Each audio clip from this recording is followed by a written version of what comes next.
Boa noite, bem-vindos à I24 News em inglês. Eu sou Emily Francis. Principal notícia: esforços diplomáticos fracassaram e tensões aumentam rapidamente. Após horas de negociações no Paquistão, Trump afirma que o Irã mantém sua posição sobre o programa nuclear e não pretende desistir. Apesar de afirmar que houve acordo em outros pontos, ele destacou que esse ainda é o principal impasse. Em resposta, o presidente publicou no Truth Social anunciando um bloqueio naval dos Estados Unidos no Estreito de Hormuz, alertando que qualquer ação iraniana contra embarcações seria respondida com força esmagadora. E disse que as Forças Armadas dos Estados Unidos estão prontas para agir. Mais detalhes com nossa repórter Alex Schloss.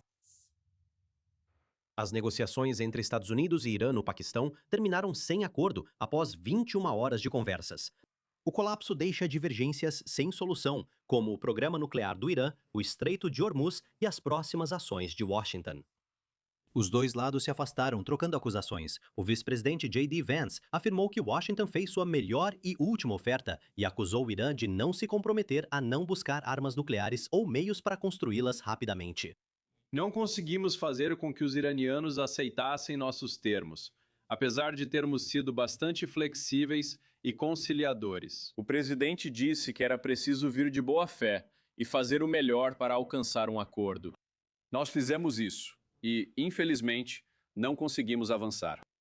O Irã afirmou que as conversas ocorreram em clima de desconfiança. Do ponto de vista de Teherã, essas conversas aconteceram após semanas de guerra, semanas de ataques e uma pressão crescente para abrir mão de trunfos importantes de negociação. A mídia iraniana disse que os principais pontos de discórdia eram a questão nuclear e o Estreito de Hormuz. Esta rodada de negociações aconteceu após cerca de 40 dias de guerra imposta e alguns dias após o cessar-fogo, em uma atmosfera não marcada pela desconfiança, mas sim por suspeita e má vontade. De qualquer forma, o lado americano cometeu uma transgressão militar contra a República Islâmica do Irã junto com o regime sionista, pela segunda vez em 9 meses. Portanto, naturalmente, desde o início, não se deveria esperar que pudéssemos chegar a um acordo em uma única sessão. Eu não acho que alguém tinha essa expectativa. Embora eu tenha dito que esta foi nossa reunião mais longa até agora, Trump destacou essa pressão antes do fim das negociações, dizendo que poderia aceitar ou não um acordo, já que, segundo ele, os Estados Unidos já haviam vencido. Olha, de qualquer forma, nós vencemos. Não importa o que aconteça, nós vencemos.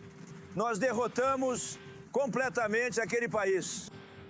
Então vamos ver. Talvez eles façam um acordo, talvez eles...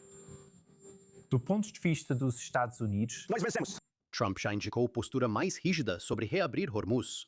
Trump diz que, com efeito imediato, os Estados Unidos vão impor seu próprio bloqueio naval de todo o tráfego entrando e saindo do Estreito de Hormuz, se o Irã continuar a impedir o tráfego e cobrar taxas de pedágio. Para Israel, surge outra questão. Deve-se dar mais espaço para Washington tentar a via diplomática ou manter a pressão militar, pois o primeiro-ministro Benjamin Netanyahu afirma que a campanha continua. O programa acabou. A campanha ainda não acabou, mas já está claro. Temos conquistas históricas. Quero lembrar onde estávamos. O Irã tentou nos cercar com um cerco sufocante. Hamas em Gaza. Hezbollah no Líbano. O regime Assad na Síria. As milícias no Iraque. Os Houthis no Iêmen. O próprio Irã, quer dizer. Eles queriam nos estrangular, e nós estamos estrangulando eles. Eles nos ameaçaram com aniquilação. E agora lutam para sobreviver. Nós os preparamos. Ainda temos mais a fazer. Então, por enquanto, as conversas terminaram. A desconfiança está exposta e as principais disputas continuam sem solução. Os próximos passos de Estados Unidos, Irã e Israel podem ser mais relevantes que as negociações. Vamos agora para Washington, D.C., onde estamos com a correspondente sênior dos Estados Unidos, da I24 News, Mike Wagenheim. Boa noite para você. Autoridades informaram recentemente a uma jornalista que as linhas vermelhas, antes não reveladas, foram apresentadas aos iranianos. Mas, além do componente nuclear já citado, quais são outros detalhes desses pontos? Bem, você sabe, o vice-presidente Vance sugeriu isso e acho que o presidente Trump foi mais explícito sobre isso, que de fato esse é o núcleo, o ponto central das discussões. É onde tudo começa e onde tudo termina, esse programa nuclear. E não apenas uma promessa de que o Irã não vai construir um programa nuclear, porque essa promessa já existe há décadas. Não é a promessa em si, é a ação que é tomada. O que você está fazendo em Teherã para garantir a longo prazo que não possa construir um programa nuclear? O enriquecimento, para onde vai? Os iranianos vão esconder isso? O que fazem com as centrífugas? E assim por diante. É a ação que eles iam se comprometer ou não, em vez de simplesmente dizer, olha, não vamos buscar uma arma nuclear. Isso não basta para Trump, nem para grande parte do mundo. Esse é o ponto central. Outras discussões envolveram também o Estreito de Hormuz. E por mais que o presidente queira dar um tom positivo a isso, queira passar uma imagem de força, mas o fato é que a América precisa que o Estreito de Hormuz esteja liberado. Ele diz que podemos viver sem isso, que é um problema do mundo. Não é. E não houve ninguém no governo ou qualquer republicano no Congresso que realmente tenha apoiado ele de forma significativa nesse ponto. Então esse também foi um tema de discussão. Os iranianos também querem que seus ativos sejam descongelados. Os ativos sancionados que estão sendo mantidos em bancos e outros locais ao redor do mundo, principalmente no Oriente Médio, mas também em alguns lugares na Europa. Eles querem que isso seja liberado. Então essas são negociações de concessões mútuas, mas os iranianos não cedem muito. E o presidente Trump, de forma um tanto confusa, disse na TV mais cedo hoje, ele disse à delegação que estava em Islamabad, eu não quero 95% do que estamos pedindo, eu quero 100%. Enquanto isso, o vice-presidente Vance disse que tentamos ser flexíveis e conciliadores. Assim, não fica claro qual foi a rigidez dos Estados Unidos. Sabemos que os iranianos adotaram uma postura rígida, pois é típico deles. Existem diferentes interesses em jogo aqui. Mas o principal, claro, é o programa nuclear. Continua sendo. E se os iranianos vão assumir algum tipo de compromisso ou tomar alguma atitude para convencer o governo Trump de que não vão buscar uma arma nuclear daqui para frente? Começa e termina aí. Certo, muito obrigada, Mike Wagenheim. Recebemos no estúdio Ariel Ossaran, correspondente sênior do Oriente Médio da I24 News, e Yakov Lapin, analista de segurança e apresentador do Lapin Assessment. Boa noite a ambos. Como ouvimos de Mike Wagenheim, sabemos que essas linhas vermelhas existem e que não surpreende o Irã não ceder. Mas quão sério é isso? Tipo, isso pode levar a uma nova escalada? Ou haverá mais tentativas de tentar resolver as coisas antes do prazo do cessar-fogo, sabe? Antes de o prazo chegar. Acho que agora estamos vendo uma situação em que ambos os lados, Irã e Estados Unidos, preferem não voltar à guerra, cada um por seus próprios motivos. E, portanto, estamos vendo diferentes jogadas sendo tiradas da cartola. E a jogada que o presidente Trump está fazendo agora é o bloqueio naval e a decisão de pagar para ver o blefe iraniano, por assim dizer, em relação à capacidade do Irã de realmente controlar o Estreito de Hormuz. Estamos vendo um aumento da atividade naval dos Estados Unidos no Estreito de Hormuz. Isso foi planejado para abrir caminho para que os países do Golfo, parceiros dos Estados Unidos, possam exportar seu petróleo para o mundo. Mas o Irã não poderá exportar seu petróleo por causa desse bloqueio que o presidente Trump anunciou. E isso, se for levado até o fim, vai realmente mudar completamente o jogo. A tentativa iraniana de manter o mercado mundial de energia como refém seria neutralizada, e isso tiraria sua principal vantagem sobre os Estados Unidos neste estágio da guerra. A questão é se isso mudaria a postura deles nas negociações, que é o objetivo do presidente Trump. Ele está tentando suavizar a postura deles nas negociações sem voltar para a guerra. Teremos que ver como isso vai se desenrolar. E, Ariel, como isso se desenvolve para os países do Golfo? Sim, se eles conseguirem abrir esse caminho que Yakov estava mencionando, ainda assim existem temores, obviamente, de que o Irã ataque navios internacionais. O que isso representa para os países do Golfo? Primeiramente, o Bahrein tentou obter apoio internacional através do Conselho de Segurança da ONU, mas isso foi vetado pela Rússia e pela China, e de certa forma também pela França. Eles estão buscando exatamente isso, uma coalizão liderada pelos Estados Unidos, e os emiradenses, por exemplo, disseram que participariam de qualquer esforço desse tipo. E eu não ficaria surpreso se os bahreinitas decidissem se juntar também. O presidente Trump fez alusão ao fato de que há alguns países do Golfo que querem participar desse esforço. No final das contas, essa região deles, não querem o Irã no controle, mas também não querem se envolver na proteção do Estreito de Hormuz sozinhos. Por isso, querem integrar uma coalizão liderada pelos Estados Unidos que está se formando agora. Mas os estados do Golfo podem se ver novamente sendo alvo de ataques diretos do Irã se esse bloqueio for imposto. E a maneira como o Irã opera segue uma lógica de reciprocidade. Se eles não puderem exportar petróleo, não vão permitir que ninguém exporte petróleo. E por isso, eles atacarão, antes de tudo, os estados do Golfo. E também precisamos considerar o cenário em que eles já ameaçaram fechar o Estreito de Bab al-Mandeb. Isso fica do outro lado da Península Arábica, basicamente bloqueando todas as vias navegáveis de entrada e saída da região ao redor.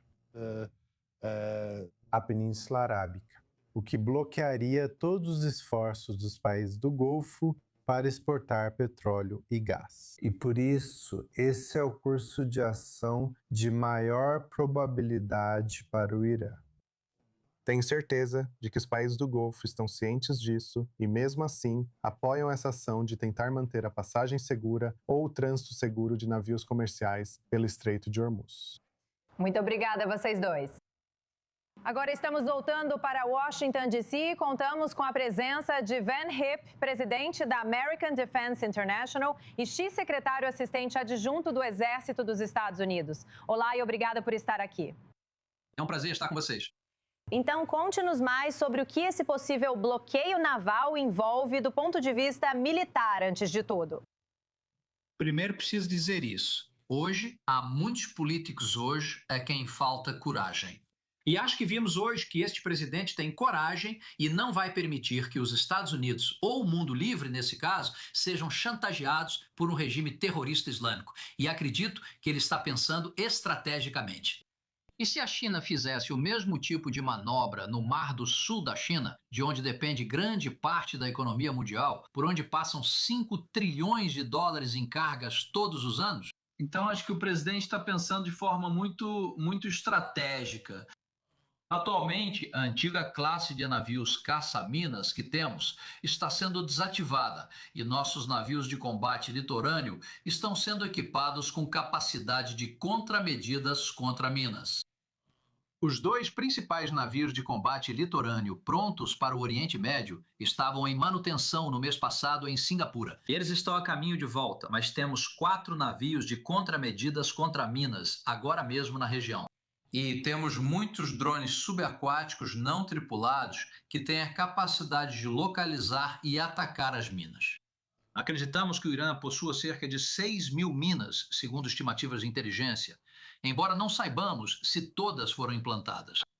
Mas também tivemos boas notícias ontem, quando o almirante Cooper, o comandante do CENTCOM, anunciou que começamos ontem as operações para abrir um novo caminho no Estreito de Hormuz e que comunicaríamos isso muito em breve à indústria marítima.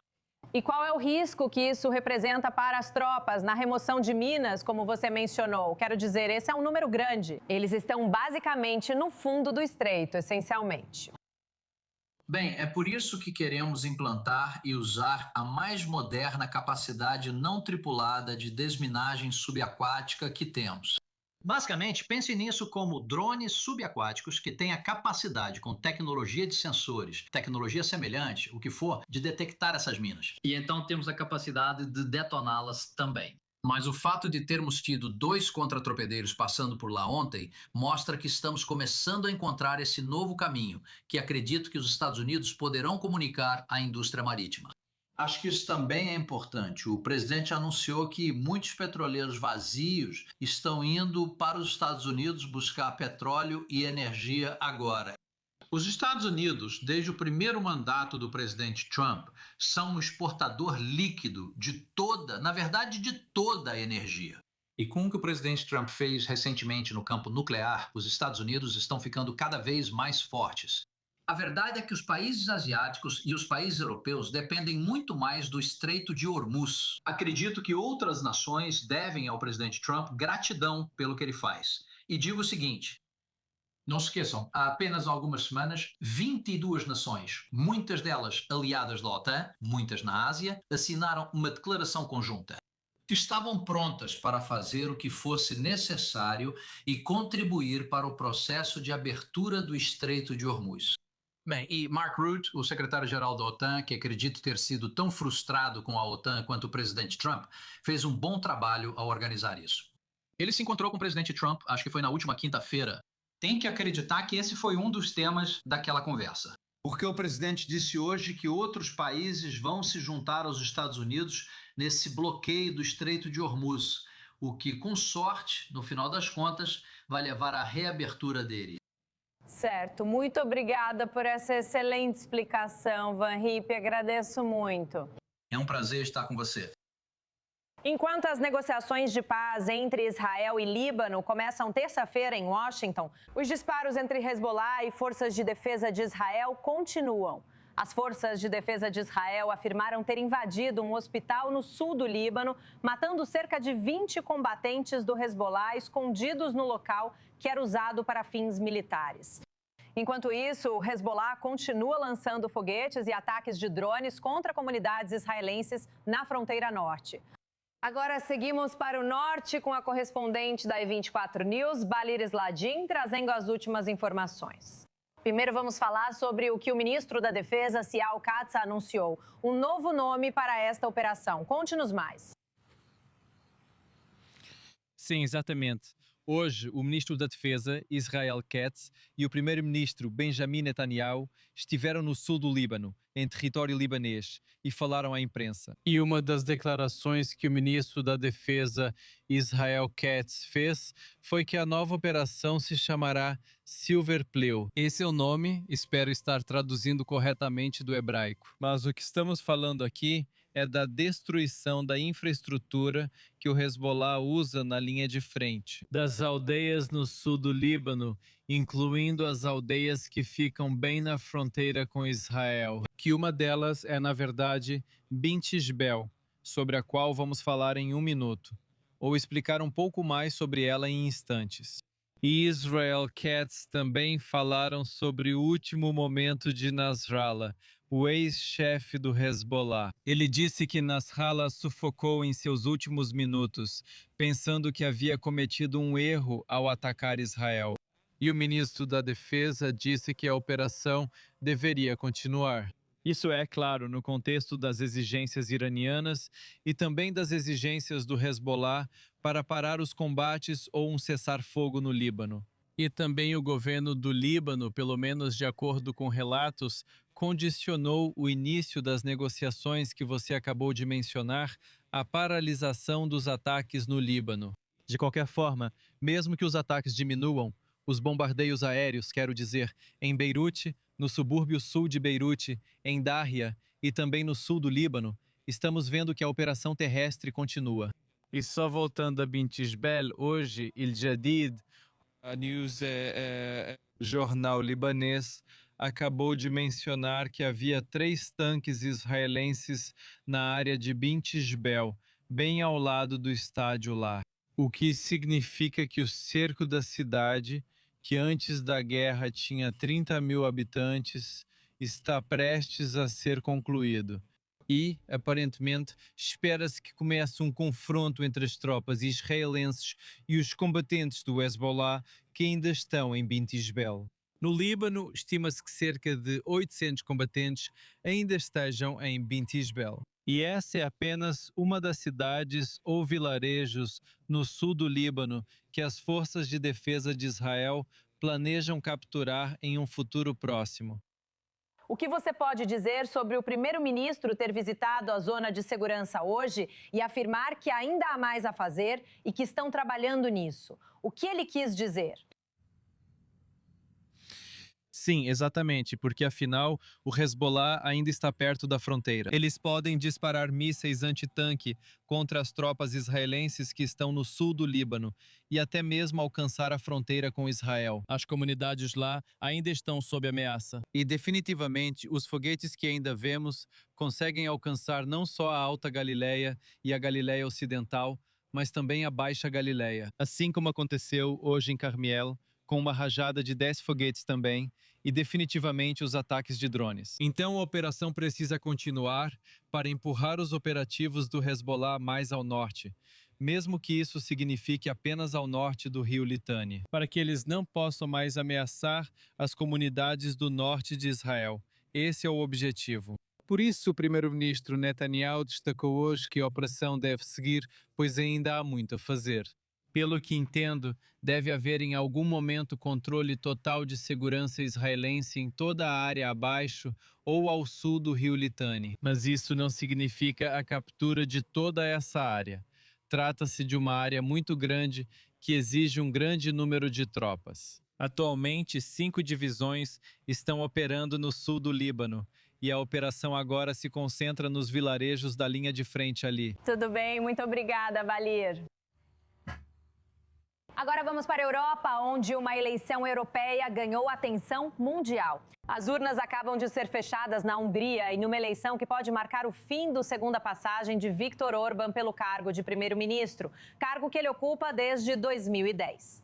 Esse resultado pode impactar muito além da Hungria. Ouça o que diz o líder da oposição da Hungria. Saúdo a todos com respeito neste dia histórico. Como prometemos, como esperávamos, a Hungria e muitos milhões de pessoas hoje... 12 de abril de 2026. 23 anos, exatamente após o referendo na Hungria sobre a nossa adesão à União Europeia, estamos escrevendo a história novamente. Os dados mais recentes de comparecimento mostram claramente que há aproximadamente 6 milhões, ou talvez mais de 6 milhões de húngaros que exercem seu direito de voto, que exercem seu direito de decidir em que tipo de país querem viver, ou que tipo de futuro desejam para seus filhos, netos e para o seu próprio país. No estúdio temos agora Joe Brown, correspondente da I24 News, com mais informações. Boa noite. Eu entendo que estamos vendo imagens ao vivo de pessoas começando a comemorar, mas eles ainda não têm pesquisas de boca de urna oficiais. Então, quero dizer, como podemos ter certeza de que é realmente esse o rumo da apuração? É realmente uma vitória esmagadora, por assim dizer? Bem, é assim que parece. Temos uma atualização muito dramática, de acordo com Peter Magyar. Viktor Orbán ligou para ele e reconheceu a derrota nesta eleição.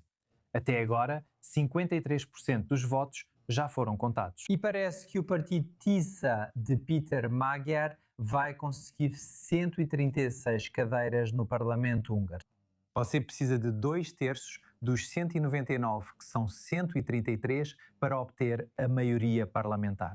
Até agora, com mais da metade dos votos apurados, ele já parece estar a caminho disso. Mas uma das coisas mais interessantes sobre esta eleição, e talvez o motivo pelo qual Orbán perdeu, é a participação dos eleitores. Este é um comparecimento histórico na Hungria.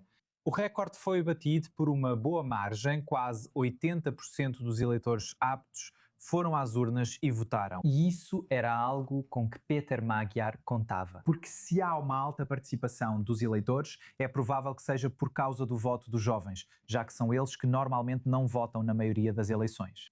E de acordo com pesquisas feitas algumas semanas antes desta eleição, o grupo demográfico de húngaros de 18 a 29 anos tinha o partido Fidesz de Viktor Orbán com apenas 8%. Segundo essas pesquisas, 62% dos que não votaram em 2022 eram jovens demais ou estavam desiludidos e optaram por não votar. 62% dessas pessoas iam votar em Peter Magyar. Então, parece que isso foi o que acabou sendo decisivo. Foram os jovens que garantiram a vitória de Peter Magyar. Qual foi o fator decisivo para ele se tornar tão impopular e fazer tanta gente sair para votar? Quero dizer, você normalmente não vê esse tipo de porcentagem em nenhum país quando se trata de eleições. Na verdade, não foi só a gota d'água, mas um fardo inteiro que quebrou as costas do camelo. Viktor Orbán está no poder há 16 anos. Muitos jovens votando pela primeira vez nunca conheceram outra Hungria sem Orbán no comando. E ao longo desses 16 anos, ele foi acusado de muitas coisas, como corrupção. Muitas pessoas próximas ao partido Fidesz ficaram ricas como resultado de acordos comerciais. Ele também foi criticado por suas políticas sociais. Você pode ver agora na tela, isso é no Fidesz. Eles estão na sede do partido de Viktor Orbán. Acredito que ele está falando agora, provavelmente reconhecendo a derrota. E na verdade, deu os parabéns, de fato, sim. Isso é muito bom para ele, porque havia realmente alguns receios de que ele nos levasse por um caminho parecido com o de Trump e o de 6 de janeiro, sem admitir a derrota e tentando se manter no poder o máximo possível. Ele até fez uma piadinha sobre isso mais cedo hoje, logo depois de votar. Mas voltando aos motivos pelos quais Orbán se tornou tão impopular. Como eu disse, primeiro é a corrupção, mas também questões económicas. Após a Covid, a economia estagnou. E isso se deve, em grande parte, à guerra na Ucrânia. Eles dependeram muito de investimentos estrangeiros. E a guerra na Ucrânia teve um papel fundamental. Viktor Orbán não é muito simpático à causa ucraniana, sendo de longe o mais anti-Ucrânia da União Europeia. Na verdade, ele vetou projetos de lei, empréstimos de mais de 100 bilhões de dólares para os ucranianos. Esse é mais um motivo pelo qual o povo da Hungria é mais simpático à causa ucraniana, já que são países vizinhos. Então, juntando todas essas coisas, isso criou uma combinação que resultou pela primeira vez em 16 anos em um novo primeiro-ministro na Hungria. Certo, muito obrigada, Joe. E obrigada a todos vocês por assistirem a esta última edição da I24 News. Vocês podem conferir nossos horários de transmissão de segunda-feira. Está aí na sua tela. Amanhã é o dia da lembrança do Holocausto. Então, se você der uma olhada nos segundos restantes, isso deve te dar todas as informações que você precisa para assistir a cobertura da I24 News. Obrigada novamente e nos vemos aqui no início da próxima hora.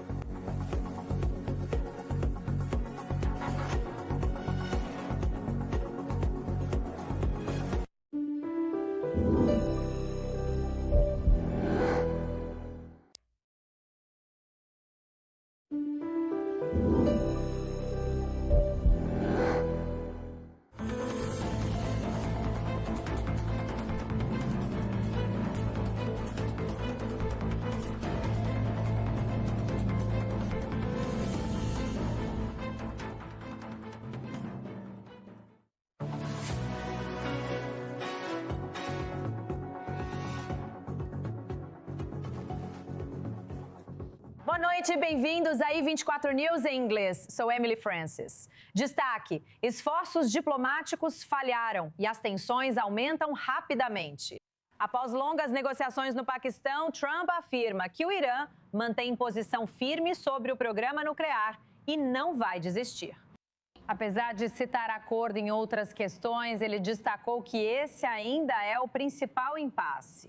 Em resposta, o presidente publicou no Truth Social anunciando um bloqueio naval dos Estados Unidos no Estreito de Hormuz, alertando que qualquer ação iraniana contra embarcações seria respondida com força esmagadora. E disse que as Forças Armadas dos Estados Unidos estão prontas para agir. Veja mais com nossa repórter Alex Schlas. As conversas entre Estados Unidos e Irã no Paquistão terminaram sem acordo após 21 horas de negociações. O colapso mantém grandes divergências sem solução, como o programa nuclear do Irã, o Estreito de Hormuz e o que Washington pode fazer a seguir. Os dois lados se culparam mutuamente. O vice-presidente J.D. Vance afirmou que Washington fez sua proposta final e a melhor possível e acusou o Irã de não se comprometer a não buscar armas nucleares ou meios para construí-las rapidamente. Simplesmente não conseguimos chegar a uma situação em que os iranianos estivessem dispostos a aceitar nossos termos. Acho que fomos bastante flexíveis. Fomos bastante conciliadores. O presidente disse que era preciso vir de boa fé e fazer o máximo para alcançar um acordo. Nós fizemos isso e, infelizmente, não conseguimos avançar. O Irã afirmou que as negociações foram marcadas por desconfiança. Do ponto de vista de Teherã, essas conversas aconteceram após semanas de guerra, semanas de ataques e uma pressão crescente para abrir mão de fontes importantes de influência. A mídia iraniana disse que os principais pontos de discórdia eram a questão nuclear e o Estreito de Hormuz. Esta rodada de negociações aconteceu após cerca de 40 dias de guerra imposta, e alguns dias após o cessar-fogo, em uma atmosfera não marcada pela desconfiança, mas sim por suspeita e má vontade. De qualquer forma, o lado americano cometeu uma transgressão militar contra a República Islâmica do Irã, junto com o regime sionista, pela segunda vez em 9 meses. Portanto, naturalmente, desde o início, não se deveria esperar que pudéssemos chegar a um acordo em uma única sessão. Ninguém esperava isso, mesmo eu tendo dito que essa foi a nossa reunião mais longa do último ano. Trump destacou essa pressão antes mesmo do fim das conversas, dizendo que tanto fazia haver acordo ou não, pois, segundo ele, os Estados Unidos já haviam vencido. Olha, de qualquer forma, nós vencemos. De qualquer forma, aconteça o que acontecer, nós vencemos. Nós derrotamos completamente aquele país. Então vamos ver o que acontece. Talvez cheguem a um acordo. Do ponto de vista da América, Nós vencemos. Trump já indicou postura mais rígida sobre reabrir o Estreito de Hormuz. Trump diz que, com efeito imediato, os Estados Unidos vão impor seu próprio bloqueio naval de todo o tráfego entrando e saindo do Estreito de Hormuz se o Irã continuar a impedir o tráfego e cobrar taxas de pedágio. Para Israel, surge uma dúvida: dar mais espaço à diplomacia de Washington ou manter a pressão militar, já que o primeiro-ministro Benjamin Netanyahu afirma que a campanha continua. O programa acabou. a campanha ainda não acabou, mas já está claro. Temos conquistas históricas. Quero lembrar onde estávamos. O Irã tentou nos sufocar com um cerco. Hamas em Gaza. Hezbollah no Líbano. O regime Assad na Síria. As milícias no Iraque. Os Houthis no Iêmen. O próprio Irã. Quero dizer, eles queriam nos estrangular. Agora estamos estrangulando eles. Eles ameaçaram nos aniquilar. E agora eles estão lutando para sobreviver. Nós os preparamos. Ainda temos mais a fazer. As conversas acabaram por hora, a desconfiança segue evidente e as disputas principais permanecem sem solução. Os próximos passos de Estados Unidos, Irã e Israel podem ser mais relevantes que as negociações em si. Agora vamos para Washington, D.C., onde estamos com a correspondente sênior dos Estados Unidos, da I24 News em inglês, Mike Wagenheim. Boa noite para você. Sabemos que autoridades acabaram de informar um jornalista dizendo que as linhas vermelhas não apresentadas foram apresentadas aos iranianos. Mas quais são alguns desses detalhes, além do componente nuclear óbvio que mencionamos antes?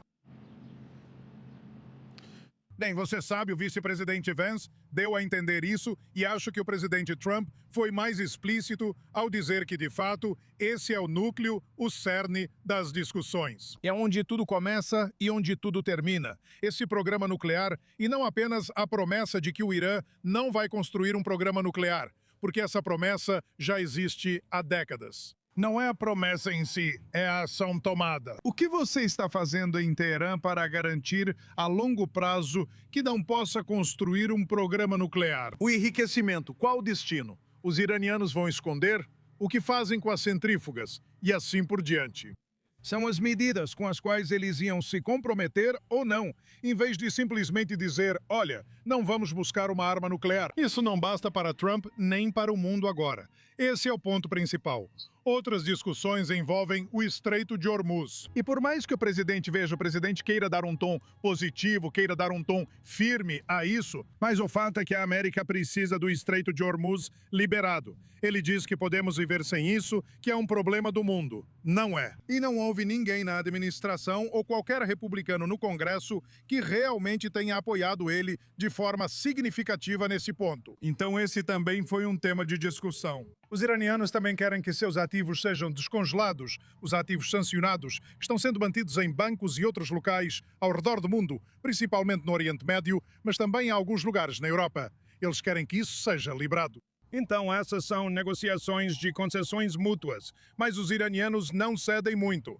E o presidente Trump, de forma um pouco confusa, disse na TV mais cedo hoje, ele disse à delegação que estava em Islamabad, eu não quero 95% do que estamos pedindo, eu quero 100%. Enquanto isso, o vice-presidente Vance disse que tentamos ser flexíveis e conciliadores. Assim, não está claro o quão rígida foi a posição dos Estados Unidos. Sabemos que os iranianos adotaram uma postura rígida porque é o que costumam fazer. Há diferentes interesses em jogo aqui. Mas o ponto principal, claro, é o programa nuclear. Continua sendo. E se os iranianos vão assumir algum tipo de compromisso ou tomar alguma atitude para convencer o governo Trump de que não vão buscar uma arma nuclear daqui para a frente? Tudo começa e termina aí. Certo, muito obrigada, Mike Wagenheim. Estamos no estúdio com Ariel Ozaran, correspondente sênior de Oriente Médio da I24 News em inglês, e Yaakov Lapin, analista de segurança e apresentador do Lapin Assessment. Boa noite a ambos. Qual a probabilidade? Acabamos de ouvir Mike Wagenheim e sabemos que há linhas vermelhas. Ninguém se surpreende que o Irã não cede. Mas quão sério é isso? Tipo, isso pode levar a uma nova escalada ou haverá mais tentativas de tentar resolver as coisas antes do prazo do cessar-fogo, sabe? Antes que esse prazo chegue. Acho que agora vemos uma situação em que Irã e Estados Unidos preferem evitar a guerra, cada um por seus próprios motivos. E, portanto, estamos vendo diferentes jogadas sendo tiradas da cartola. E a jogada que o presidente Trump está fazendo agora é o bloqueio naval e a decisão de pagar para ver o blefe iraniano, por assim dizer, em relação à capacidade do Irã de realmente controlar o Estreito de Hormuz. Observamos aumento da atividade naval dos Estados Unidos no Estreito de Hormuz. Isso é feito para abrir caminho para que os países do Golfo, parceiros dos Estados Unidos, possam exportar seu petróleo para o mundo. Mas o Irã não poderá exportar seu petróleo por causa desse bloqueio que o presidente Trump anunciou. E isso, se for levado até o fim, vai realmente mudar completamente o jogo, contra a tentativa iraniana de manter o mercado mundial de energia como refém e tiraria do Irã sua principal vantagem sobre os Estados Unidos neste estágio da guerra. A questão é se isso mudaria a postura deles nas negociações, que é o objetivo do presidente Trump. Esse é o resultado que ele busca, tentar suavizar a postura deles nas negociações sem voltar para a guerra. Teremos que ver como isso vai se desenrolar. E, Ariel, como isso se desenvolve do ponto de vista dos países do Golfo? Sim, se eles conseguirem abrir esse caminho que Yaakov estava falando, mas ainda há receios, obviamente, de que o Irã ataque navios internacionais. O que isso representa para os países do Golfo? Primeiramente, o Bahrein tentou obter apoio internacional através do Conselho de Segurança da ONU, mas foi vetado pela Rússia e pela China, e de certa forma também pela França. Eles estão buscando exatamente isso. A coalizão liderada pelos Estados Unidos e os emiratenses, por exemplo, disseram que fariam parte de qualquer esforço desse tipo. E eu não ficaria surpreso se os bahrenitas decidissem se juntar também. O presidente Trump fez alusão ao fato de que há alguns países do Golfo que querem participar desse esforço. No final das contas, essa é a área deles, e eles não querem ver o Irã controlando-a, mas também não querem se envolver na proteção do Estreito de Hormuz sozinhos. Por isso, buscam integrar uma coalizão liderada pelos Estados Unidos que começa a se formar. Mas os estados do Golfo podem acabar novamente sendo alvo de ataques diretos do Irã se esse bloqueio for imposto. E a forma como o Irã opera segue uma lógica de equivalência. Se eles não puderem exportar petróleo, não vão permitir que ninguém exporte petróleo. E por isso, eles atacarão, antes de tudo, os estados do Golfo. E também precisamos considerar o cenário em que eles já ameaçaram fechar o Estreito de Bab el-Mandeb. Isso fica do outro lado da Península Arábica, basicamente bloqueando todas as vias navegáveis de entrada e saída da região ao redor. A Península Arábica, o que bloquearia todos os esforços dos países do Golfo para exportar petróleo e gás. E por isso, esse é o curso de ação de maior probabilidade para o Irã. Tenho certeza de que os países do Golfo sabem disso e ainda assim apoiam a tentativa de garantir a passagem segura de navios comerciais pelo Estreito de Hormuz. Certo, muito obrigada a vocês dois.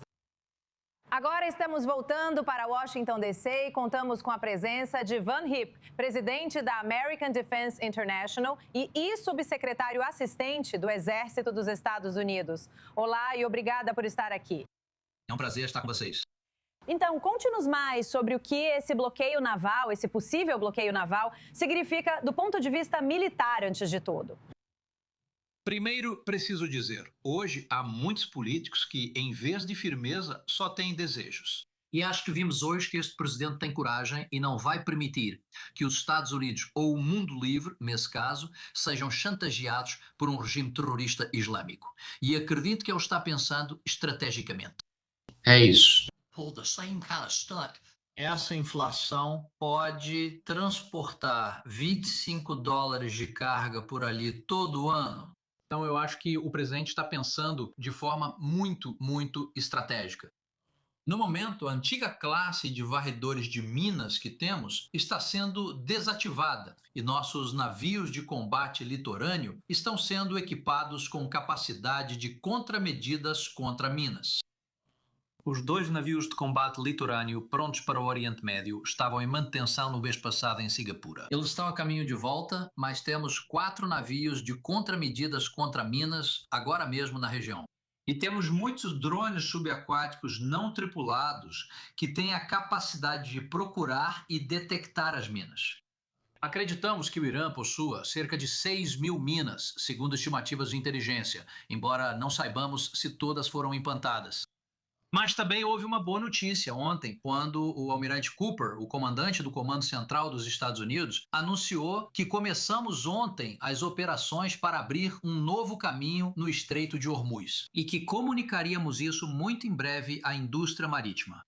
E qual é o risco para as tropas envolvidas na remoção de minas, como você mencionou? Quero dizer, esse é um número grande. Elas estão basicamente no leito do estreito, essencialmente. Bem, é por isso que queremos implantar e usar a mais recente capacidade, mais recente de remoção subaquática de minas com sistemas não tripulados que temos. Basicamente, pense nisso como drones subaquáticos que têm a capacidade, com tecnologia de sensores, tecnologia semelhante, o que for, de detectar essas minas. E então temos a capacidade de detoná-las também. Mas o fato de que tivemos 2 contratorpedeiros passando por lá ontem mostra que estamos começando a encontrar esse novo caminho, que acredito que os Estados Unidos poderão comunicar à indústria marítima. Acho importante mencionar que o presidente anunciou que vários petroleiros vazios estão indo aos Estados Unidos buscar petróleo e energia agora. Os Estados Unidos, desde o primeiro mandato do presidente Trump, são exportadores líquidos de energia. E com o que o presidente Trump fez recentemente no campo nuclear, os Estados Unidos estão ficando cada vez mais fortes. A verdade é que os países asiáticos e os países europeus dependem muito mais do Estreito de Hormuz. Acredito que essas nações devem ao presidente Trump gratidão pelo que ele faz. Digo o seguinte: não se esqueçam, há apenas algumas semanas, 22 nações, muitas delas aliadas da OTAN, muitas na Ásia, assinaram uma declaração conjunta e estavam prontas para fazer o que fosse necessário e contribuir para o processo de abertura do Estreito de Hormuz. Bem, e Mark Rutte, secretário-geral da OTAN, que considero tão frustrado com a OTAN quanto o presidente Trump, fez um bom trabalho ao organizar isso. Ele se reuniu com o presidente Trump na última quinta-feira e acredito que esse foi o assunto da conversa. Porque o presidente disse hoje que outros irão se juntar aos Estados Unidos nesse bloqueio do Estreito de Hormuz, o que, espero, no final das contas, levará à reabertura dele. Certo. Muito obrigada por essa excelente explicação, Van Riep. Agradeço muito. É um prazer estar com você. As negociações de paz entre Israel e Líbano começam terça-feira em Washington. Os disparos transfronteiriços do Hezbollah e das FDI não pararam, com as FDI dizendo que elas invadiram um hospital no sul do Líbano, matando cerca de 20 militantes armados do Hezbollah que estavam escondidos lá dentro, usando o local médico-civil para fins militares. Enquanto isso, o Hezbollah continua lançando foguetes e ataques de drones contra comunidades israelenses na fronteira norte. Agora seguimos ao norte com a correspondente da I24 News, Bali Sladin, trazendo as últimas informações. Primeiro vamos falar sobre o que o ministro da Defesa, Israel Katz, anunciou. Um novo nome para esta operação. Conte-nos mais. Sim, exatamente. Hoje, o ministro da Defesa, Israel Katz, e o primeiro-ministro Benjamin Netanyahu estiveram no sul do Líbano, em território libanês, e falaram à imprensa. E uma das declarações que o ministro da Defesa, Israel Katz, fez foi que a nova operação se chamará Silver Blue. Esse é o nome, espero estar traduzindo corretamente do hebraico. Mas o que estamos falando aqui é da destruição da infraestrutura que o Hezbollah usa nas vilas da linha de frente no sul do Líbano, incluindo as vilas que ficam bem na fronteira com Israel. Uma delas é, na verdade, Bint Jibbil, que vamos mencionar em 1 minuto ou explicar um pouco mais sobre isso em 1 minuto. E Israel Katz também falou sobre o último momento de Nasrallah, o ex-chefe do Hezbollah. Ele disse que Nasrallah sufocou em seus últimos minutos, pensando que havia cometido um erro ao atacar Israel. E o ministro da Defesa disse que a operação deve continuar. Isso é, claro, no contexto das exigências iranianas e também das exigências do Hezbollah para parar os combates ou um cessar-fogo no Líbano. E também o governo do Líbano, pelo menos de acordo com relatos, condicionou o início das negociações que você acabou de mencionar à paralisação dos ataques no Líbano.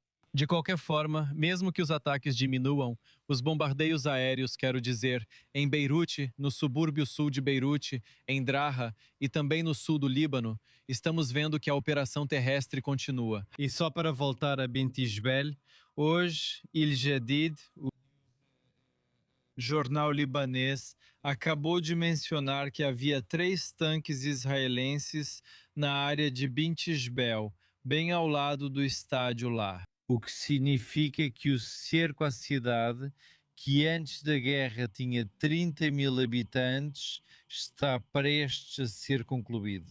E, aparentemente, espera-se que comece um confronto entre as tropas israelenses e os operativos do Hezbollah, que ainda estão em Bint Jibbil. Segundo estimativas, no Líbano restam cerca de 800 operativos em Bint Jibbil.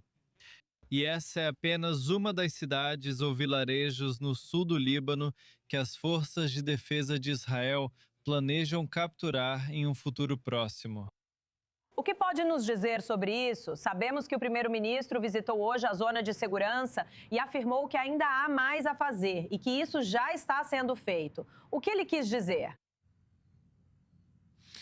Sim, exatamente, porque afinal o Hezbollah ainda está perto da fronteira. Eles podem disparar mísseis antitanque contra as tropas israelenses que estão no sul do Líbano e até mesmo alcançar a fronteira com Israel. As comunidades ali ainda estão sob ameaça. E definitivamente os foguetes que ainda vemos conseguem alcançar não só a Alta Galileia e a Galileia Ocidental, mas também a Baixa Galileia. Assim como aconteceu hoje em Carmel, com uma chuva de foguetes pequenos também e definitivamente os ataques de drones. Então, a operação precisa continuar para empurrar os integrantes do Hezbollah mais ao norte, mesmo que isso signifique apenas ao norte do rio Litani, para que eles não possam mais ameaçar as comunidades do norte de Israel.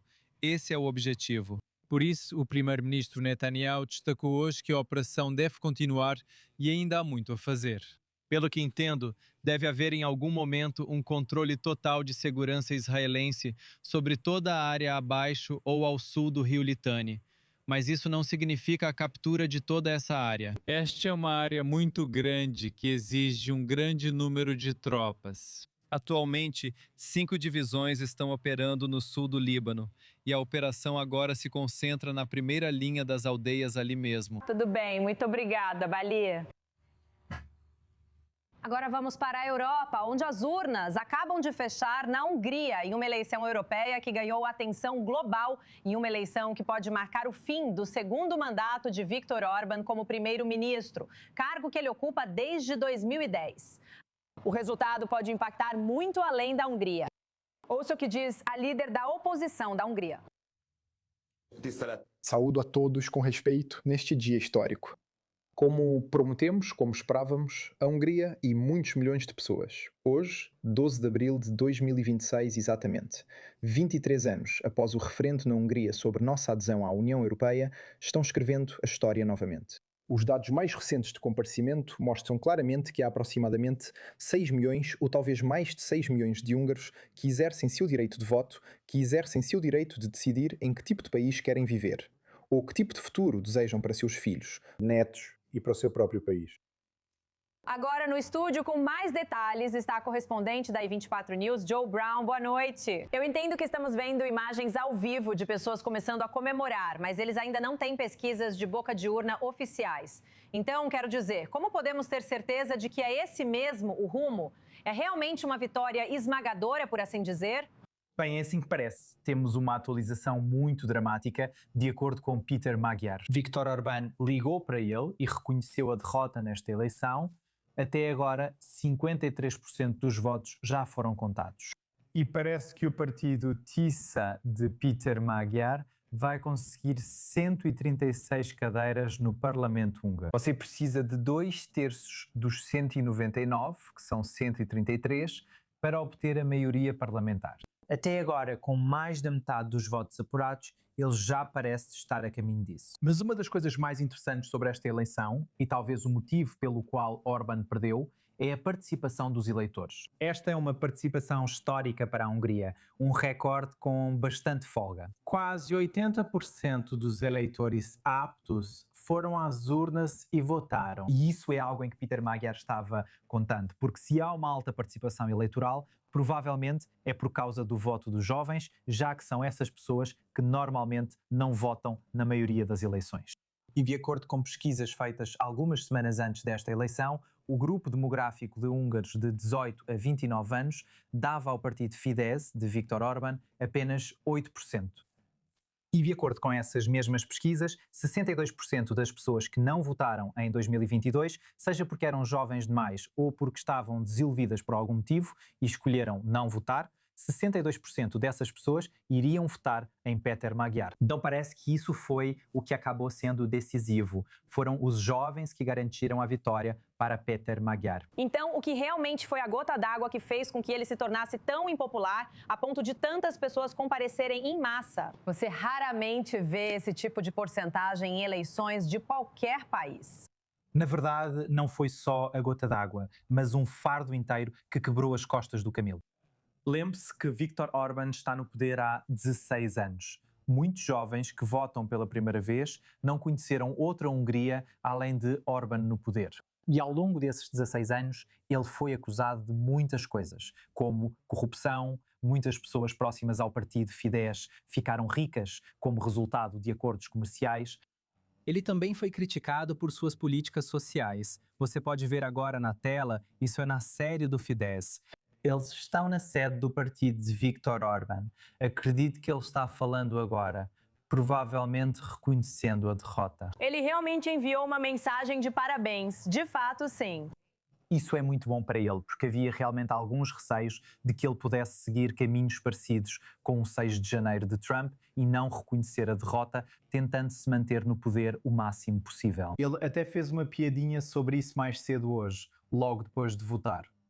Mas voltando aos motivos pelos quais Orbán se tornou tão impopular. Então, como eu disse, antes de tudo é a corrupção e também questões económicas. Após a Covid, a economia tem estagnado. E isso se deve, em grande parte, à guerra na Ucrânia. Eles dependeram muito de investimentos estrangeiros e a guerra na Ucrânia teve um papel fundamental. Viktor Orbán não é muito simpático à causa ucraniana, sendo de longe o mais anti-Ucrânia da União Europeia. Ele chegou até a vetar projetos de lei, empréstimos de mais de 100 bilhões de dólares para os ucranianos. Esse é outro motivo pelo qual o povo da Hungria é mais simpático à causa ucraniana, já que são países vizinhos. Então, juntando todas essas coisas, isso criou uma combinação que resultou, pela primeira vez em 16 anos, em um novo primeiro-ministro na Hungria. Certo, muito obrigada, Joe. E obrigada a todos vocês por assistirem a esta última edição da I24 News. Vocês podem conferir nossos horários de transmissão de segunda-feira, está aí na sua tela. Amanhã é o dia da lembrança do Holocausto. Então, se você der uma olhada nos segundos restantes, isso deve te dar todas as informações que você precisa para acompanhar a cobertura da I24 News. Obrigada novamente, nos vemos no início da próxima hora.